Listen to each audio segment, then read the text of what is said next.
Epic grade monster abyssal demon jelly को summon करते ही Mary माँ घुटनों के बल बैठकर पागलों की तरह सिर पटकने लगी। वह सिर्फ इसलिए गिड़गिड़ा रही थी ताकि वह इस बीस्ट को छोड़ दे और अपने छोटे भाई के नाम कर दे। इसकी वजह सिर्फ ये थी कि उसका छोटा भाई बचपन से ही एक अमीर खानदान की लड़की यानी लिन फैमिली की इकलौती वारिस का मंगेतर बना बैठा था। दूसरी तरफ ये खुद इतना बदकिस्मत निकला कि उसने एक बेहद साधारण क्वालिटी का बीस्ट डेजर्ट रैट अवेक किया था। अगर लिन फैमिली को ये पता चल जाता कि उनका होने वाला दामाद एक नंबर का लूजर है तो इस पूरे परिवार का रातों रात अमीर बनने का सपना हमेशा के लिए चकनाचूर हो जाता। यहाँ तक कि उसके पिता ने भी उसे डराने धमकाने के लिए अपना खुद का बीस्ट समन कर लिया। लेकिन उन बेवकूफों को यह अंदाजा भी नहीं था कि जियांग लिन के पास एक ऐसा गोल्डन फिंगर है जिससे वह अपने बीस्ट्स को छुपाकर इन्वॉल्व कर सकता था।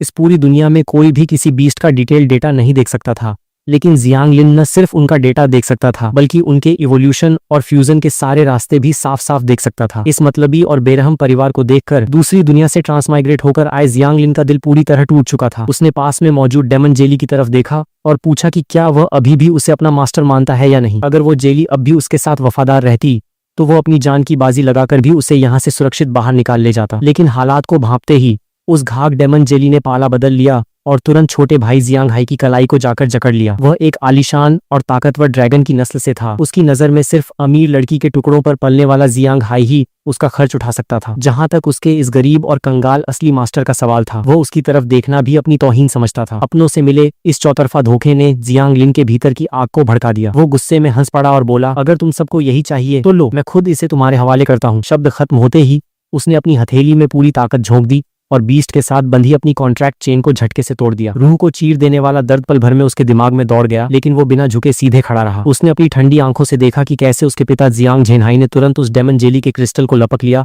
और जियांग हाई के सीने में धंसा दिया। नया कॉन्ट्रैक्ट पूरा हो चुका था। मां शर्म के मारे अपना चेहरा छिपाए खड़ी थी। जियांग हाई अपनी इस घटिया जीत पर पागलों की तरह हंस रहा था और जियांग झेनहाई के चेहरे पर अपना लालच पूरा होने की घटिया चमक साफ दिख रही थी। जियांग लिन ने एक आखिरी बार उस ठंडी निगाह से सबको देखा और चुपचाप दरवाजे की तरफ बढ़ गया। तभी पीछे से जियांग झेनहाई की आवाज गूंजी, बेटा अपने बाप को गलत मत समझना। जियांग लिन के कदम नहीं रुके। उसने बस एक ठंडी हंसी के साथ कहा, मैं आपको गलत नहीं समझ रहा, लेकिन आगे चलकर आप भी मुझसे कोई उम्मीद मत रखिएगा। आज से आप सिर्फ जियांग हाई के बाप हैं। शहर के बाहरी इलाके में बने एक मामूली होटल के कमरे में जियांग लिन ने अपनी आत्मा के उस असहनीय दर्द को काबू किया और अपना अगला टारगेट सेट किया। 3 दिन बाद होने वाला स्कूल का नवागंतुक ट्रायल। केवल इस ट्रायल को पास करके ही वो इस बीस्ट मास्टर्स की दुनिया के सबसे टॉप कॉलेज स्टार्क यूनिवर्सिटी में एडमिशन ले सकता था। लेकिन इसके लिए उसे ट्रायल से पहले हर हाल में एक नया बीस्ट कॉन्ट्रैक्ट करना था। अगली सुबह जियांग लिन ने अपनी दादी के जरिए मरते वक्त चुपके से दिए गए कीमती लॉकेट को बेच दिया, जिससे उसे 2 लाख सिल्वर कॉइन्स मिले। वह सीधे नानयांग शहर के सबसे बड़े बीस्ट मार्केट वानशो मार्केट पहुंचा। वहाँ रेयर कैटेगरी के सबसे सस्ते बीस्ट्स की कीमत भी कम से कम 5 लाख सिल्वर कॉइन्स थी, जो उसके बजट से कोसों दूर थी। तभी गाइड की सलाह पर वह उस कबाड़नुमा वेयरहाउस की तरफ गया जहाँ उन डिफेक्टिव और घायल बीस्ट्स को रखा जाता था, जिन्हें मारकर बाद में मटेरियल बना दिया जाता था। वहाँ बीस्ट्स की कीमतें बेहद कम थीं, लेकिन उनमें आगे बढ़ने की कोई गुंजाइश नहीं बची थी। वह वेयरहाउस बेहद ठंडा, गंदा और बदबूदार था। जियांग लिन ने एक एक करके लोहे के पिंजरों में बंद बीस्ट्स को देखना शुरू किया। उसका गोल्डन फिंगर लगातार स्क्रीन पर कबाड़ और मरणासन्न बीस्ट्स का डेटा दिखा रहा था, जिनकी कोई पोटेंशियल नहीं बची थी। जब वो लगभग उम्मीद हार चुका था, तभी कोने में कीचड़ और गंदे पानी के बीच रखे एक पिंजरे को देखकर उसकी आंखें फटी की फटी रह गईं। पिंजरे में एक हथेली के आकार का छोटा सा कछुआ था, जो जिंदगी की आखिरी सांसें गिनते हुए मदद के लिए उसकी तरफ देख रहा था। वहीं जियांग लिन की आंखों के सामने उस कछुए का इतना सारा डेटा आ गया कि उसकी आंखों में चकाचौंध हो गई। इस मामूली से दिखने वाले कछुए के पास फ्यूजन के पूरे 26 रास्ते थे और जो सबसे आखिरी रास्ता था वह था पौराणिक गॉड लेवल बीस्ट शुआनवू। जियांग लिन की आंखों में एक अजीब सी चमक दौड़ गई और उसके होठों पर एक गहरी मुस्कान आ गई। ठीक है, तो फिर जियांग हाई की उस डेमन जेली को ही इस होने वाले शुआनवू के रास्ते का पहला पायदान बनाएंगे। छोटे कछुए के टूटे हुए शेल को सहलाते हुए जियांग लिन की नजर तुरंत उसी कोने में रखे दूसरे पिंजरे पर गई। वहाँ एक आधे मीटर के करीब का छोटा काले रंग का सांप पड़ा था, जिसके शरीर के घाव सूख चुके थे और वो मरने की कगार पर था। यह कोई साधारण सांप नहीं, बल्कि शुआनवू के इवोल्यूशन के लिए सबसे जरूरी मटीरियल था, broken horn frost snake. Golden finger ने तुरंत उसका डेटा फ्लैश किया।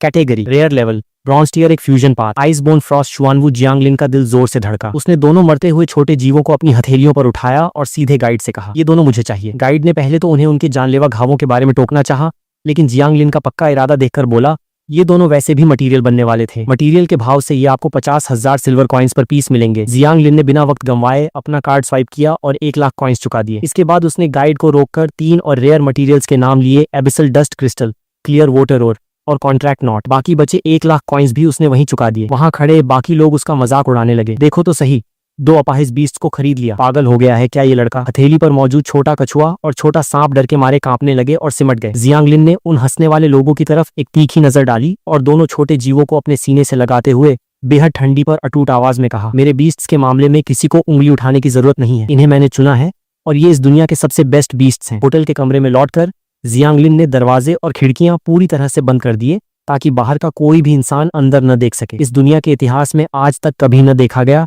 बीस्ट फ्यूजन आज होने जा रहा था, जिसे वो सीक्रेट ही रखना चाहता था। उसने दोनों छोटे जीवों को एक मखमली गद्दे पर रखा, सारे मटेरियल्स बाहर निकाले और भारी आवाज में कहा, अब मैं तुम्हें बेहद ताकतवर बनाने जा रहा हूँ। इस प्रोसेस में बहुत दर्द होगा, अगर बर्दाश्त न हो तो मुझे बता देना। उन दोनों छोटे छोटे सिरों ने हामी भरते हुए जोर से सिर हिलाया।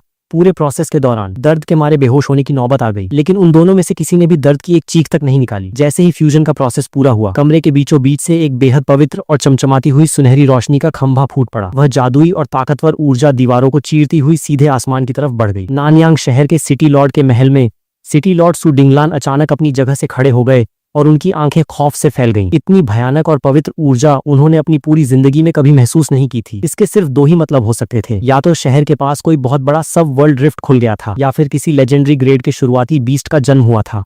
उन्होंने तुरंत बिना वक्त ऑर्डर पास किया, अभी के अभी नानयांग शहर के सभी रिफ्ट्स और कोनों की जांच करो। लेकिन जिस दूसरी आशंका को उन्होंने अपने दिमाग में ये सोचकर खारिज कर दिया था कि ऐसा होना नामुमकिन है, वही नामुमकिन बात इस वक्त शहर के उस छोटे से होटल के कमरे में सच साबित हो चुकी थी। जैसे ही वो सुनहरी रोशनी धीरे धीरे छंटनी शुरू हुई, वह कछुआ जो पहले सिर्फ एक हथेली के आकार का था, अब बढ़कर एक बड़े परात जितना बड़ा हो चुका था। उसका टूटा हुआ शेल पूरी तरह से ठीक हो चुका था और उस पर बर्फ जैसे नीले रंग के रहस्यमयी दैवीय पैटर्न चमक रहे थे। वहीं उस ब्रोकन हॉर्न फ्रॉस्ट स्नेक के सिर पर बर्फ के क्रिस्टल जैसा एक सींग निकल आया था और उसकी लंबाई बढ़कर 1 मीटर हो चुकी थी। उस सांप की पूंछ कछुए के शेल के साथ इस तरह प्राकृतिक रूप से लिपटी हुई थी कि वे दोनों दो अलग जीव नहीं बल्कि एक ही शरीर का हिस्सा लग रहे थे। जियांग लिन की उंगलियां हल्की सी कांपी। उसने अपनी आंखों के सामने तैर रहे नए इंफॉर्मेशन पैनल की तरफ देखा। ये सच में हो चुका था। पौराणिक God level beast शुआनवू। Jiang Lin का दिल जोर से धड़कने लगा और उसकी आंखों में एक बर्फीली चमक आ गई। उस महाविनाशकारी एबिसल डेमन जेली की औकात इस वक्त उसके शुआनवू के सामने एक अदने से कीड़े जैसी भी नहीं थी।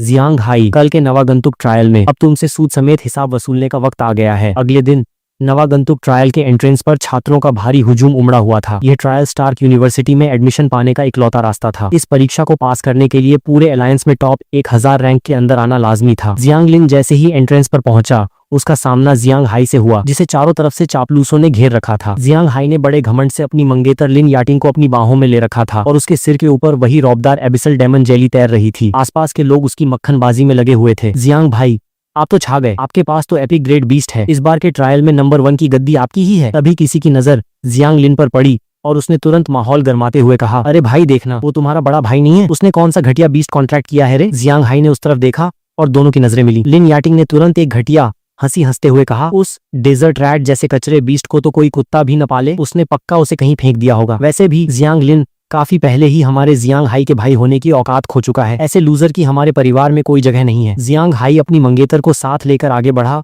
और बड़े फर्जी अंदाज में हमदर्दी जताते हुए बोला, भाई तुम्हें यहाँ एक बेकार कछुए को लेकर अपनी जान गंवाने की क्या जरूरत थी? जियांग लिन के होठों पर एक ठंडी मुस्कान आ गई। जियांग हाई, दूसरों पर कीचड़ उछालने की तुम्हारी ये कला तुम्हारे बीस्ट मास्टर बनने के टैलेंट से कहीं ज्यादा बेहतर है। लेकिन एक बात याद रखना, कचरा हमेशा कचरा ही रहता है। दूसरों की चीजें छीन लेने से तुम्हारी रगों में बहने वाला घटिया खून नहीं बदल जाएगा। इतना कहकर वो बिना एक पल गंवाए आगे बढ़ गया। जियांग हाई की आंखों में खून उतर आया। उसने गुस्से में पागल होकर अपनी डेमन जेली को हुक्म दिया, चीर डालो। उस कछुए के घटिया शेल को पलक झपकते ही एक बैंगनी काली परछाई हवा को चीरती हुई आगे बढ़ी। डेमन जेली की धारदार पूंछ ने अपनी पूरी एपिक ग्रेड ताकत के साथ शुआनवू के कवच पर सीधा वार किया। आसपास खड़े लोग हक्के बक्के रह गए। सबको लगा कि जियांग लिन का बीस्ट अब सीधा मौत के घाट उतर जाएगा। लेकिन अगले ही पल पानी की एक गहरी नीली ढाल शुआनवू के चारों तरफ तैरने लगी। उसने डेमन जेली के उस पूरी ताकत से किए गए वार को इतनी आसानी से झेल लिया कि उस ढाल पर एक मामूली सी खरोंच तक नहीं आई। ये नामुमकिन है। जियांग हाई के मुंह से चीख निकल गई। उसका चेहरा डर और अचरज से सफेद पड़ गया। आसपास का पूरा मैदान सन्न रह गया। किसी ने सपने में भी नहीं सोचा था